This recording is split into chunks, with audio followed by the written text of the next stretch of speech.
ఓ చెల్లిగా, తల్లిగా, గృహిణిగా తన వంతు బాధ్యతను నిర్వహిస్తూ సమాజ అభివృద్ధికి వెన్నెముకగా ఉండి ముందుకు నడిపిస్తున్న స్త్రీమూర్తిని మనమందరం గౌరవిద్దాం.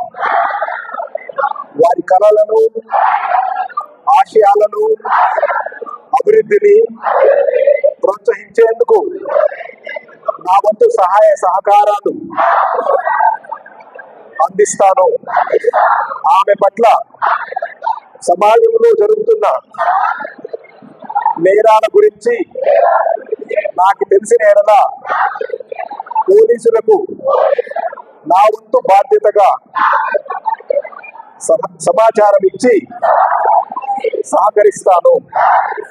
మహిళా దినోత్సవంలో ఒక వేడుకన జరపడం మనందరి బాధ్యత మరియు కర్తవ్యం.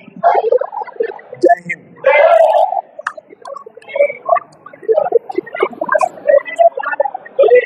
మాట్లాడండి.